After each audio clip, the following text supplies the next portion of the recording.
kita semua, yaitu Darul Quran Channel.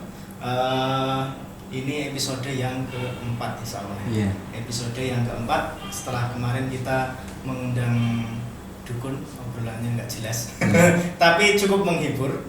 Yeah. Bahkan videonya itu dibagi sampai 3 part, 3 part supaya yang nonton itu lebih menjiwai. Selain itu juga ngejar algoritma, algoritma YouTube supaya nanti subscriber bertambah. Nah, kali ini tema kita adalah santri negeri kincir angin. Santri negeri kincir angin. Ini berarti berhubungan dengan sebuah negara atau negeri. Negeri kincir angin itu negeri mana? Jauh, itu di Eropa, di pusat peradaban munculnya peradaban maju, jadi di Eropa. Dan ini sangat aneh, santri kok sampai sana itu ngapain nanti ya, dan mungkin nanti dapat ditiru santri-santri yang lain, tapi kayaknya kita lupa sama tagline kita, soalnya itu yang membuat ratingnya tinggi nanti itu ya.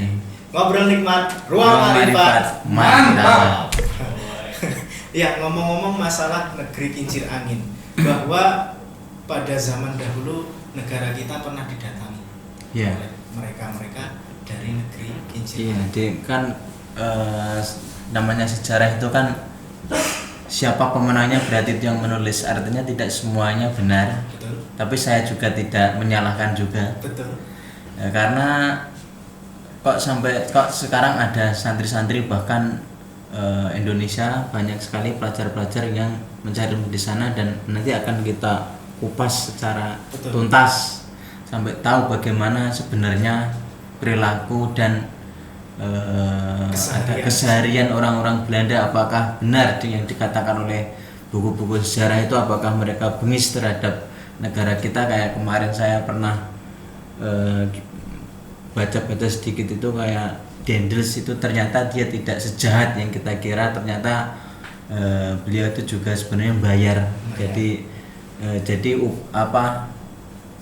penduduk-penduduk yang dulu dikatakan oleh buku sejarah itu dikerjakan paksa, tapi ternyata kalau dikaji lebih dalam ternyata Dendels itu memberi upah sebenarnya, tapi ternyata dikurup oleh pejabat-pejabat lokal.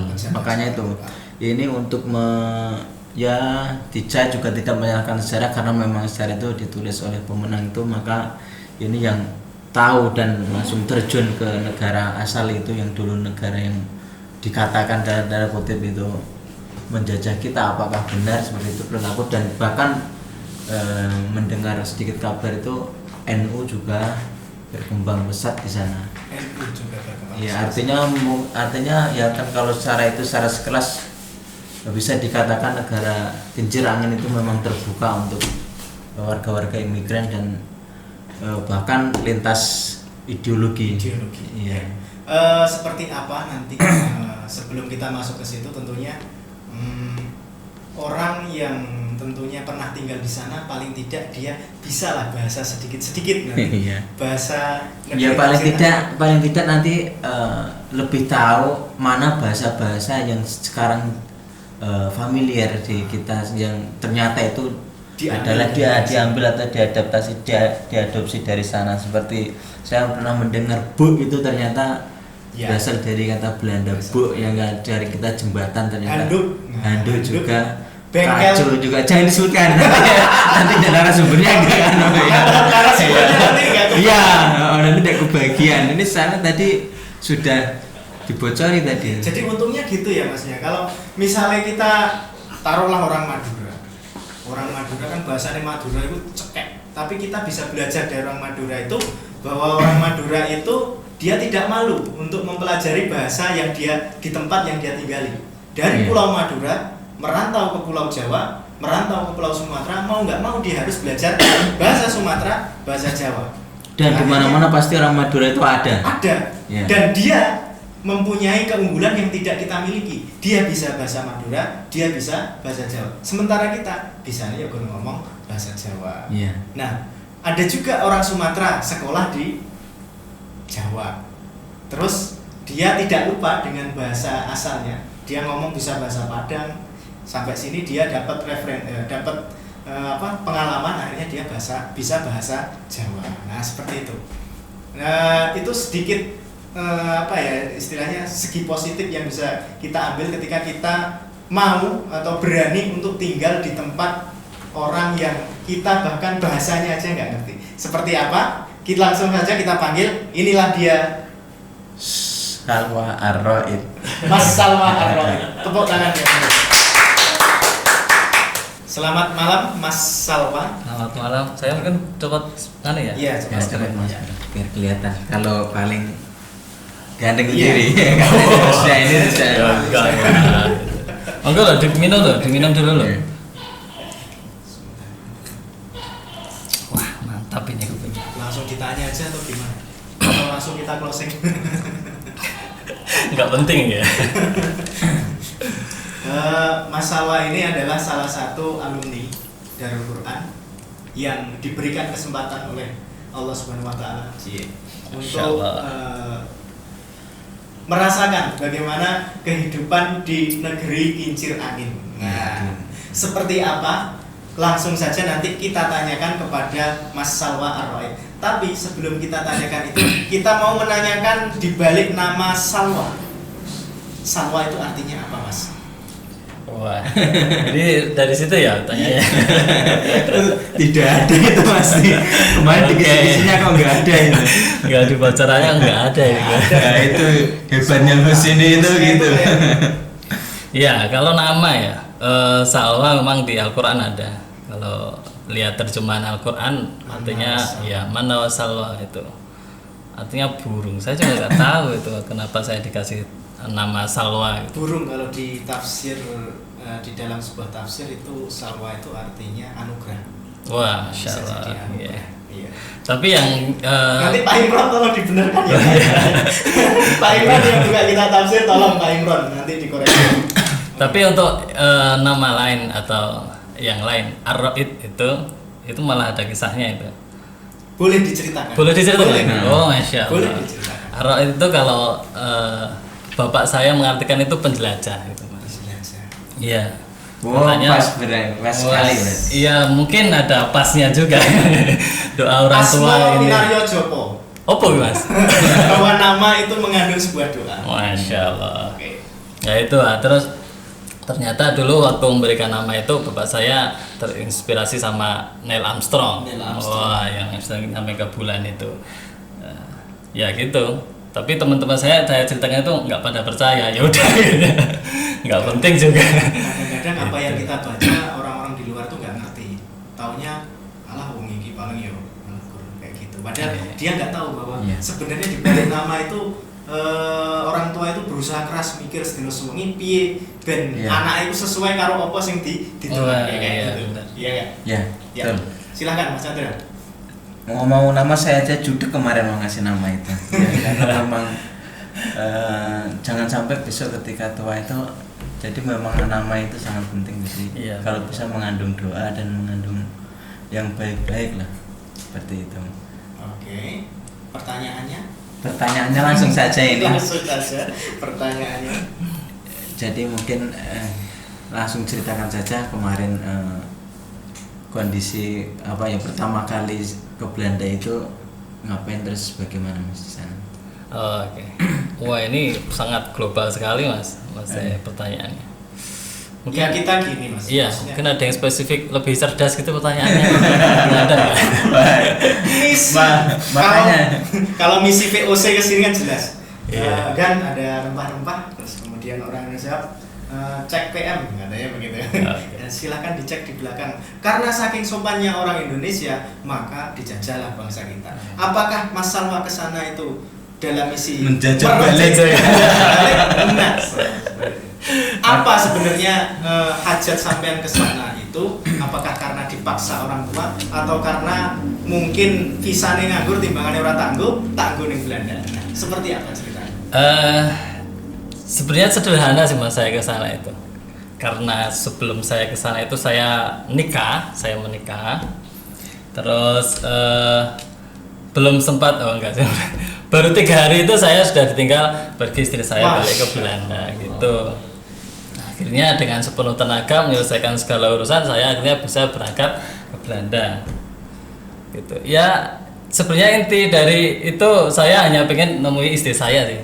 Sesederhana itu. 3 hari menikah langsung ditinggal ke Belanda. Ya. Gimana rasanya? Itu motivasi saya untuk Itu motivasinya itu ya. Jadi jenenge manten anyar biasanya manten anyar ya, setahu Iya. sendiri lah kalau manten anyar tuh syukur ning kamar metu paling baru arep adus, wudu, maem, sholat. Mungkin itu ya. Iya. Ya. Ini karena istrinya ke Belanda. Sebenarnya tujuannya istri jenengan ke Belanda itu dalam misi apa? Sekolah apa belajar? kalau istri saya memang dia sekolah, dia dapat beasiswa untuk bersekolah master di sana. Tapi ketika belum selesai studinya terus menikah dengan saya itu alhamdulillah.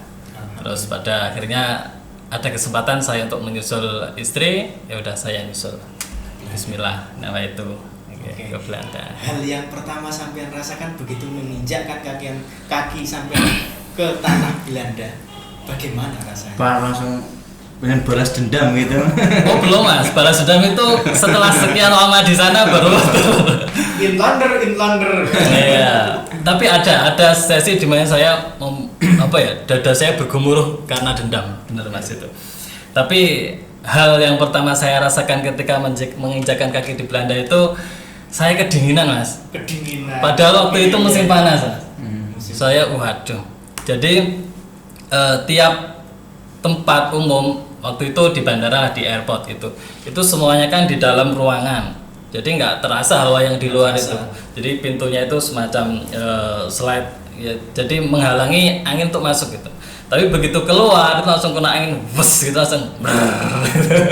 Itu Masih saya. ingat berapa derajat Celcius? Kalau waktu itu saya kira Atau bahkan minus mungkin? enggak, itu musim panas mas waktu Musim itu. panas. Jadi saya datang waktu puasa, waktu Ramadan. Itu biasanya di sana musim panas. Tapi musim panasnya di sana itu anginnya tetap dingin. Anginnya tetap dingin. Kemungkinan karena dekat dengan kutub jadinya anginnya selalu dingin. Oke. Sampai sana itu pas bulan Ramadan. Ya. Apakah di sana ada orang jual takjilan?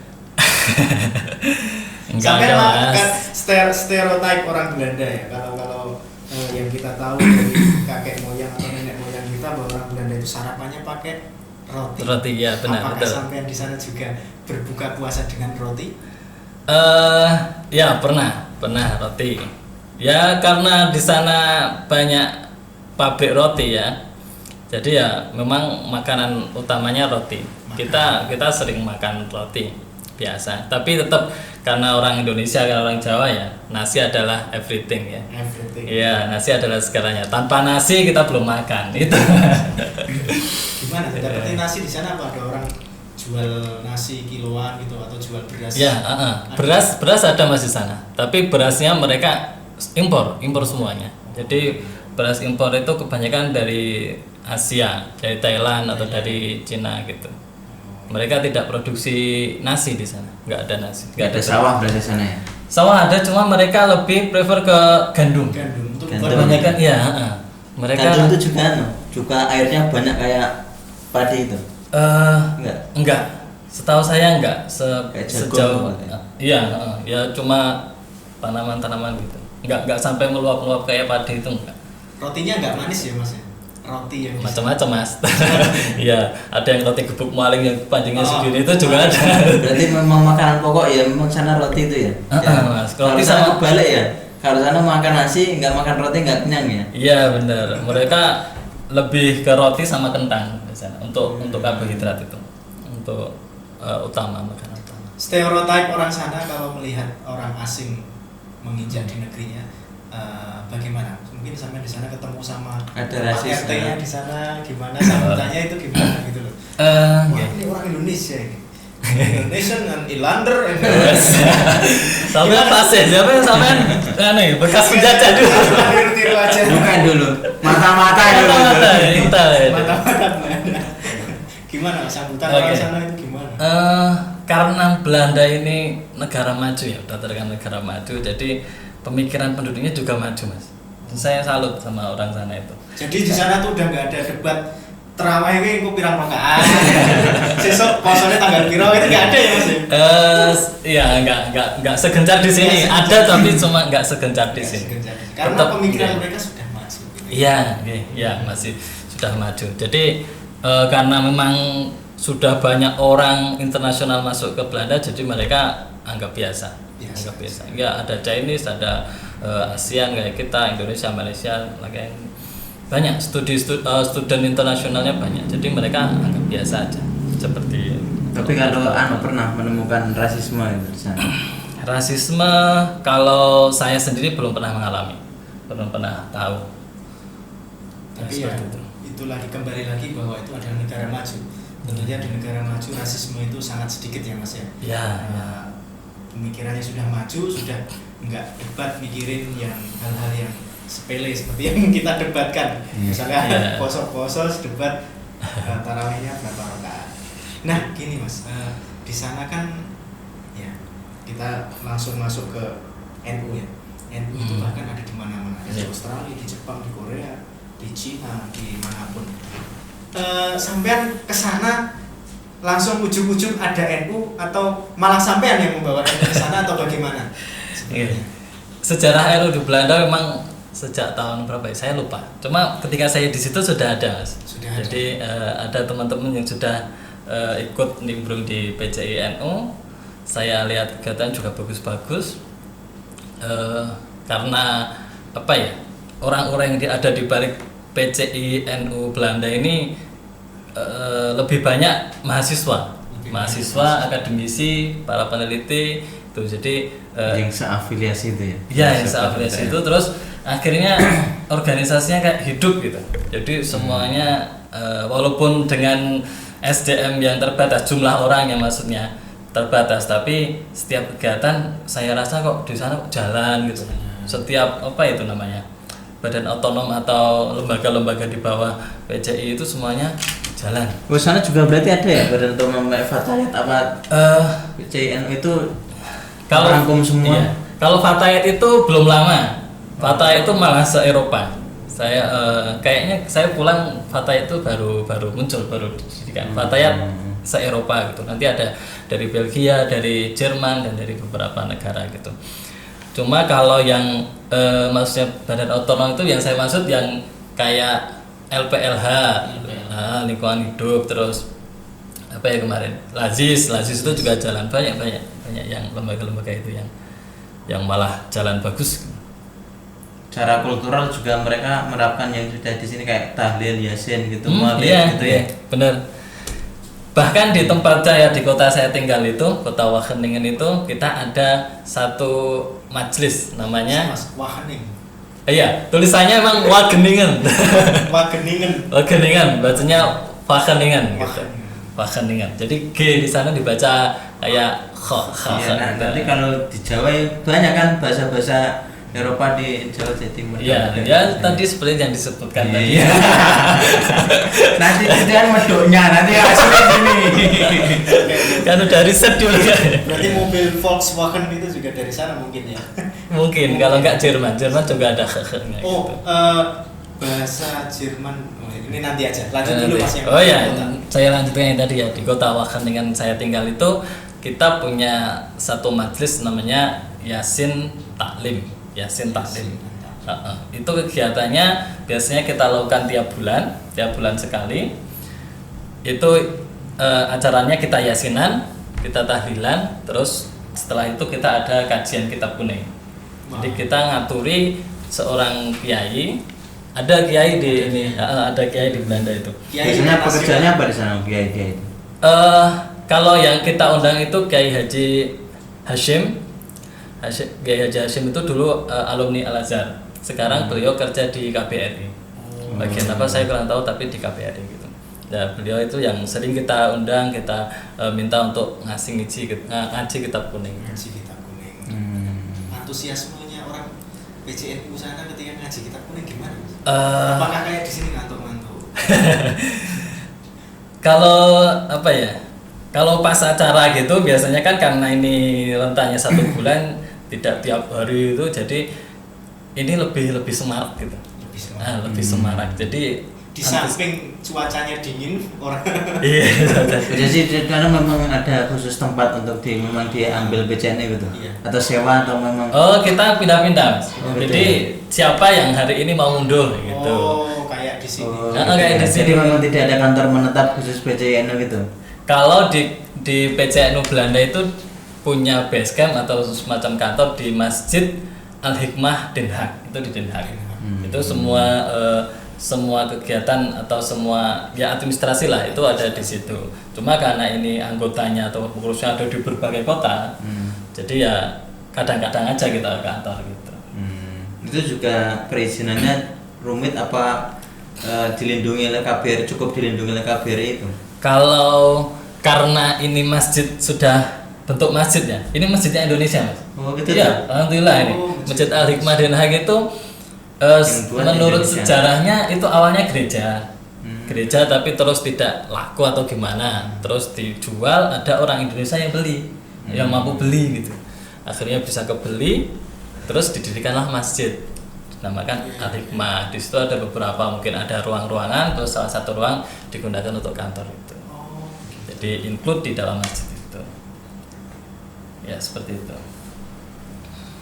Terus dulu ini pernah jadi, saya kemarin baca CV-nya itu jadi postman itu. Ya itu menarik. Iya itu menarik sekali itu. Ya. Itu gimana? Ya kita sebagai suami nggak usah diam-diam aja kan gitu kan nggak lucu kan, cuma kesana dia nggak ngapa-ngapain gimana ya, akhirnya adalah kerjaan walaupun itu istilahnya serabutan lah, pekerja lepas. Itu gini. Kualifikasinya untuk menjadi seorang postman di sana tuh apakah harus lulusan harus menguasai bahasa gitu? Enggak, ya harusnya seperti itu. Cuma ini saya dalam kata kutip legal ya, karena saya itu partner dari mahasiswa master. Itu di sana belum dapat izin kerja. Tapi kalau partner S3 doktoral itu dia bisa dapat permit kerja. Jadi dia bisa kerja kerja resmi. Kerja resmi, duitnya juga resmi. Tapi kalau saya ini termasuk ya ilegal lah gitu. Duitnya juga ilegal. Orang dalam. Gitu. Jadi kalau gini sini kan pakai KTP, kalau sana yang ilegal pakai paspor itu atau apa? Enggak. Kalau daftar kayak iya. Semua orang yang datang di Belanda itu nanti dapat KTP-nya Belanda. Saya juga dapat. Namanya Verblijf. Verblijf itu ya KTP-nya Belanda. Itu malah diakui di se-Uni Eropa. Kalau kita pergi ke luar-luar itu malah yang ditanyakan itu, mana Verblijf-nya gitu. Kalau di Verblijf-nya jenengan berarti namanya juga Salwa gitu Mas? Iya, lengkap seperti paspor. Karena kita datanya dari paspor. Berarti nggak ketambahan Salwa van der Sar. Oh, enggak. Itu jadi namanya Verblijf. Tapi sebenarnya kerjaan itu saya dapat itu dari teman saya. Teman saya itu dia punya pekerjaan itu awalnya, terus karena dia itu awalnya cuti tour guide, dia sebagai tour guide gitu. Terus yang kedua dia cuti haji, dia sempat haji dari sana. Lebih dekat dari sana ya?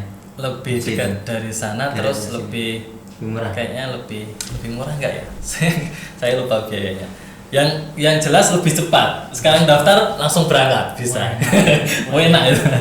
Karena kuotanya juga nggak ada yang ngisi. Nah itu dia pergi haji, terus akhirnya pekerjaan itu saya yang handle, diberikan kepada saya itu ya, postman sama loper koran itu. Itu gajinya juga dalam bentuk mata uang sana ya? Ya euro. Bukan gulden Mas. Bukan, kalau Mas itu jangan dibabak sih. Saya itu sudah sudah 2 abad yang lalu itu. Masih dulu. VOC gitu. Itu buku sejarah SD Mas. Oh, euro ya? Euro kayaknya euro ya. Segini depan di bawahnya pound sterling. Iya, berarti tinggi itu. Masih kalah dengan UK pakai pounds. 1 euro berapa rupiah Mas? Waktu itu sekitar 16 ribuan. Atau kalau jadi postman tadi, kalau diuangkan di sini gajinya setiap itu per apa, minggu per bulan? Per bulan itu saya dapat sekitar berapa ya, 200 sampai 300 euro kalau nggak salah. Berapa miliar itu. 200 sampai 300. Kalau nggak salah mungkin 3 juta sampai 4 juta atau 5 juta, something.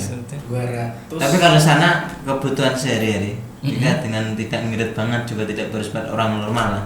Itu butuh berapa euro di hidup satu orang? Satu orang. Ya kalau semisal kemarin tuh saya 2 orang itu sementara pakai gaji darat saya dari ngeloper itu cukup sih. Cukup ya? Tapi ya hidup ala kadarnya. Ya, Maksudnya kita masak sendiri. Tidak nggak jajan-jajan gitu. Tapi kalau jajan di luar ya udah itu ludes sekali ini Mas. Sekali jajan. Sekali Di jajan. sana ada Gojek kayak gitu nggak? Uber kan katanya dari sana. Nggak ada. Uber nggak dari sana ya Mas? Bukan Mas. Mas. Di Uber Mas. Nah, makanya tadi kan sudah tak perintah suruh ngeprint ini pertanyaan, jangan kita kelihatan gobloknya ya. Karena sumbernya terlalu tinggi. Ya tolong yang cerdas-cerdas dong. Ini saya dari Postman ya. Kembali ke postman tadi. Oke. Gimana? Itu sudah apa tujuan-tujuan yang berapa biasanya sehari berapa rumah atau hitungannya berapa eksemplar koran itu? Oh, itu eksemplar Quran itu mereknya Mas, brandnya itu sekitar 5 sampai 6 brand koran sekali angkut. Satu brandnya berapa eksemplar itu? Beda-beda. Ada satu brand itu yang peminatnya banyak, jadi dia banyak.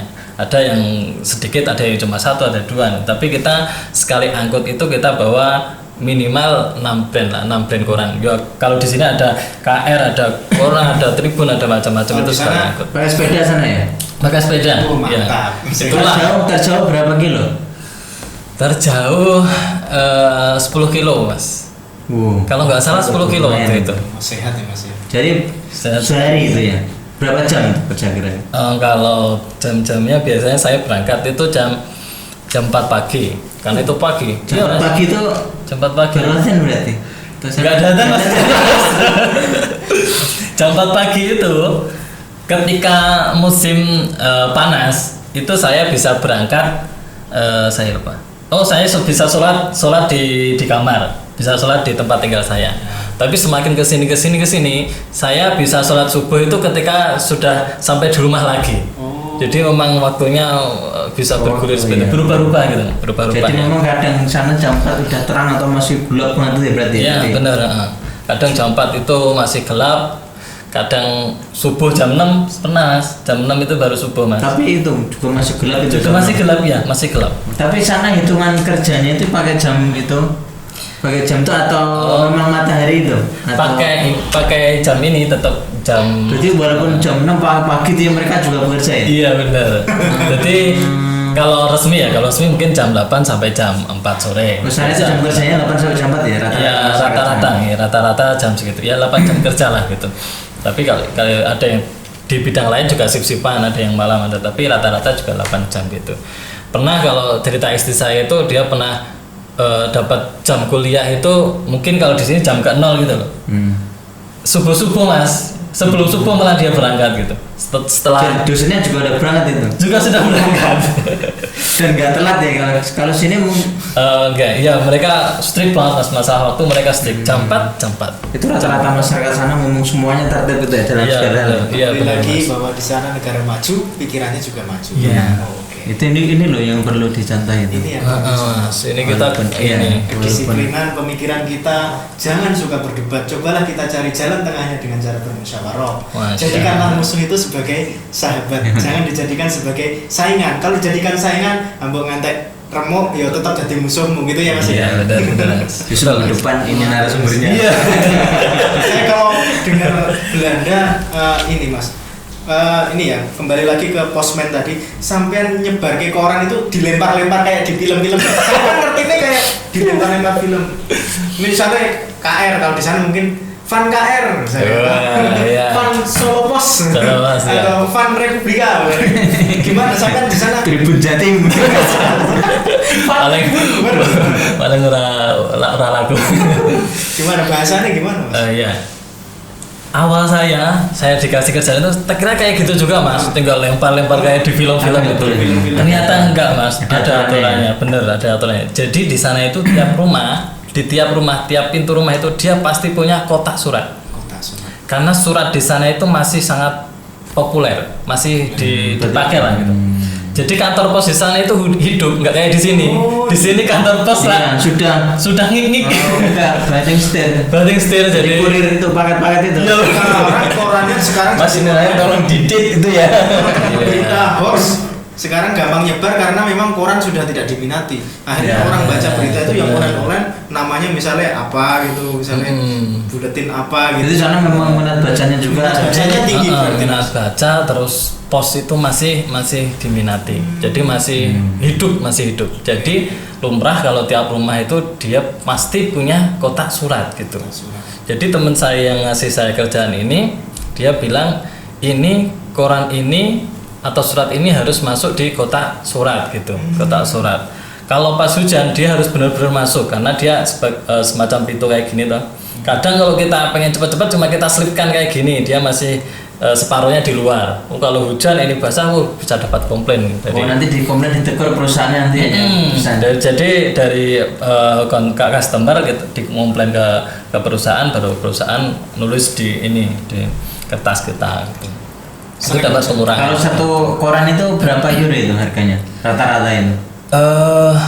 Berapa ya? 3.000. Atau dasarnya itu ada, kalau ada puluhan, ada recehan gitu ada uangnya itu. Ada. Sen ya? Kalau koran itu biasanya langganan, ada langganan berapa? Gitu ya? Saya kok lupa ya. Tapi kalau nggak salah tiap eksemplar itu sekitar 3 euro. Tapi memang satu bulan. Satu ini. Kalau ngecer itu 3 euro. Kalau langganan saya kurang paham gitu. Buat penonton ya, tolong nih, minat bacanya ditingkatkan. Iya benar. Uang sampean tuh gunakan untuk membeli buku, jangan digunakan untuk memperbanyak beli kuota. Akhirnya tinggal nge-game. Ini silakan ditiru. Negara maju itu bahkan koran itu di sana masih sesuatu barang yang sangat diminati. Jadi tolong buat teman-teman saya yang jarang baca buku, ya ini self reminder buat saya juga bahwa buku itu sesuatu yang luar biasa. Mumpung buku murah-murah, sampean kalau bisa beli. Nah, iya benar. Oke. Menarik sekali. Ternyata di sana koran sangat diminati. Berarti sampean kalau sudah ngantar koran kayak gitu, sudah tidak ada Mas susunya renek enggak gitu ya, karena sudah langganan. Bahkan kita sangat jarang ketemu sama pemilik rumah. Karena kadang kita pagi-pagi bener kan. Oh iya. Di sana kayaknya jam 8 gitu baru pada ini. Tapi pernah ngobrol sama natif gitu Mas, sama orang sana gitu. Sesekali aja, sapaan biasa gitu. Kayak ketemu gitu kan, karena mungkin beberapa orang dia sering keluar pagi, jadi sering kenal secara wajah itu. Jadi yang nganter dia, ini rumahnya situ, sampai kenal kayak itu. Jadi ya sapaan singkat, goedemorgen gitu, selamat pagi gitu. Ya goedemorgen, kayak gitulah. Ramah memang orang sana ya. Ramah sekali Mas. Coba mereka tanya ini pakai bahasa Belanda. Sedikit aja Mas.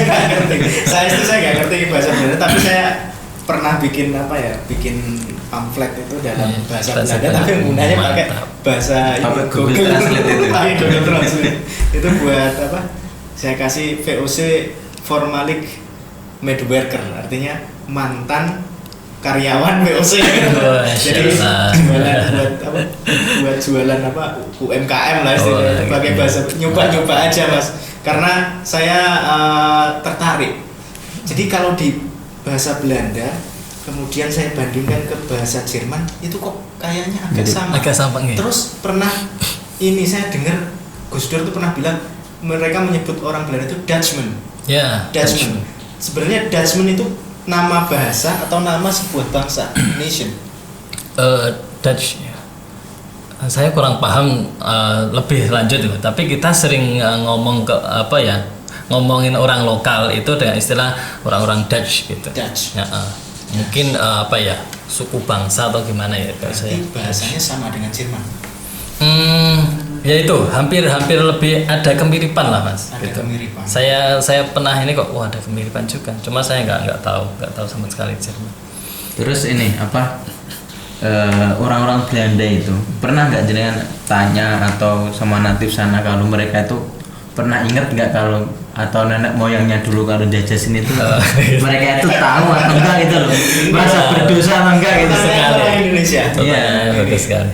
Kalau saya sendiri belum pernah Mas untuk menanya itu untuk ya. menanya itu lebih lanjut. Memang gitu. kita yang rasis ya, mereka ya. Tapi saya dapat cerita tentang itu dari teman-teman yang ada di sana. Jadi mereka kadang juga disinggung masalah itu. Oh, kalian itu sudah jejak negara kami sekian ribu tahun gitu. Oh, sekian ratus tahun gitu. Tapi mereka itu dalilnya enggak, kita enggak menjajah gitu. Kita itu berdagang. Mereka ininya alibinya berdagang. Ya enggak tahu alibi atau apa ya, tapi niat mereka itu berdagang, bisnis gitu. Bisnis. Iya, dan mereka malah yang mengecap kita itu ekstremis, Mas. Ekstremis, makanya kita ekstremis itu kayak mungkin radikalis gitu loh. Wah, ini terlalu orang profesional atau gimana gitu. Mereka itu mengecap kita kayak gitu. Padahal kita berjuang ya untuk. Sebenarnya kalau kita bertanya itu memang berhati-hati. Iya. Ya, terutama jangan malah kita yang rasis. Malah kita yang rasis. Sebenarnya kita bersikap ramah aja ya. Iya. Jadi memang apa ya?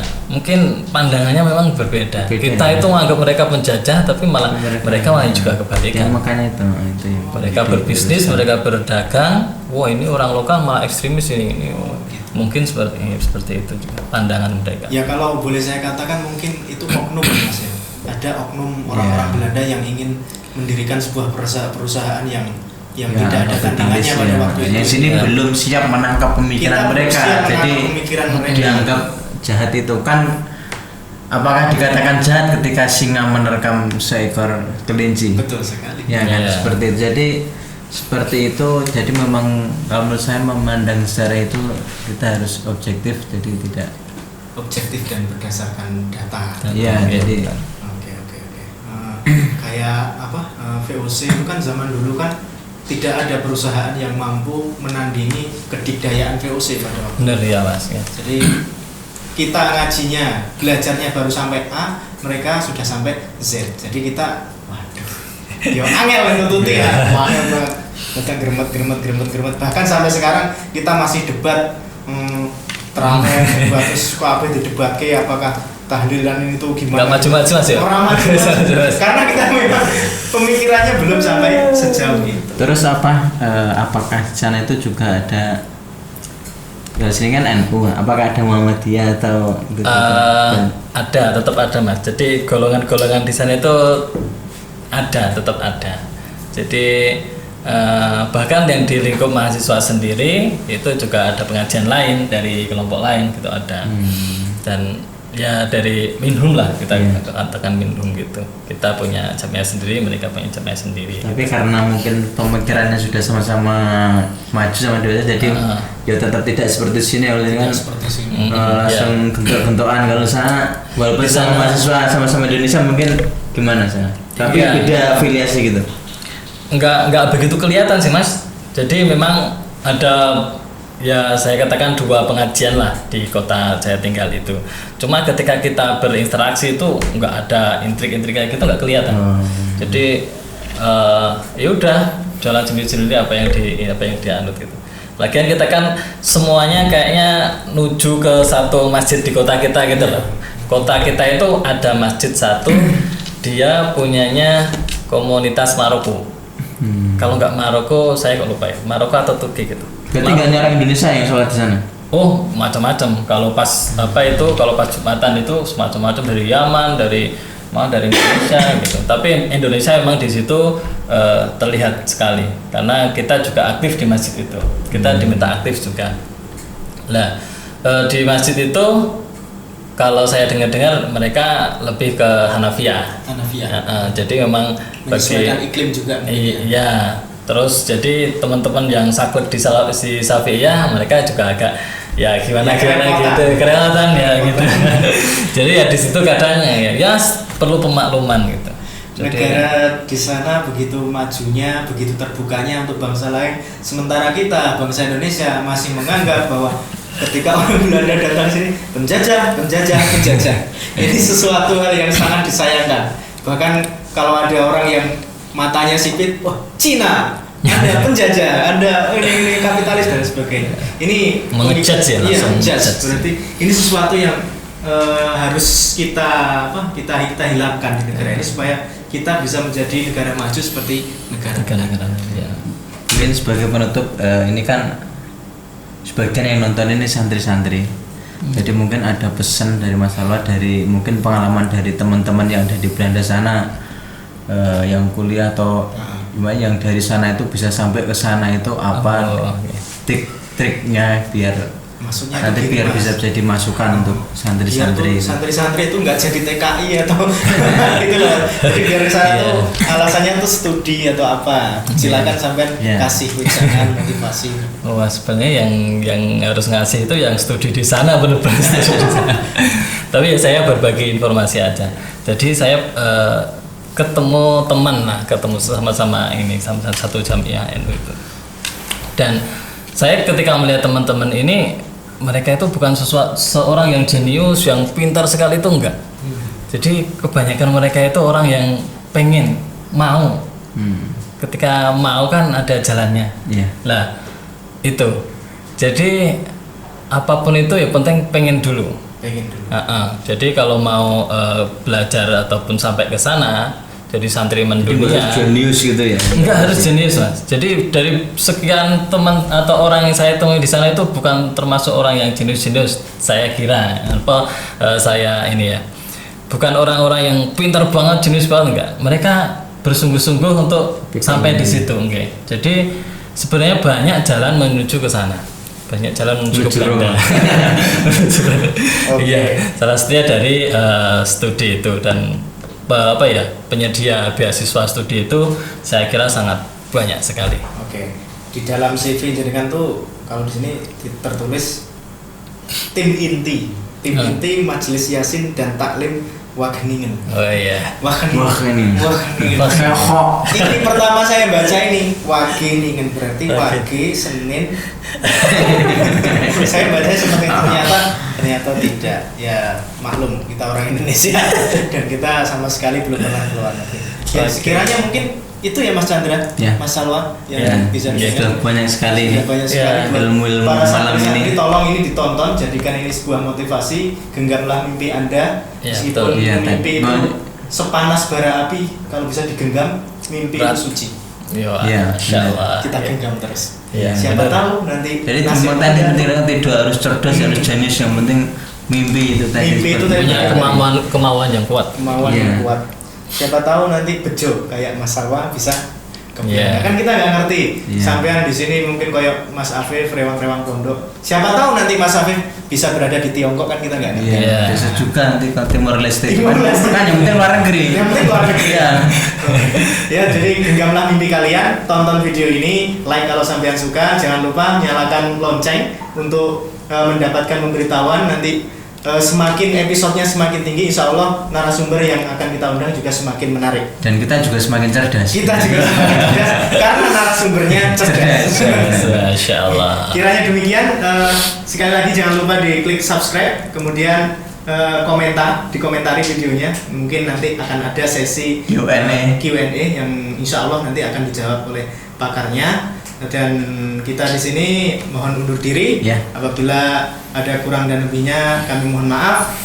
Ruang Makrifat, ngobrol nikmat. Ruang Makrifat, mantap. Assalamualaikum warahmatullahi wabarakatuh. Waalaikumsalam warahmatullahi wabarakatuh.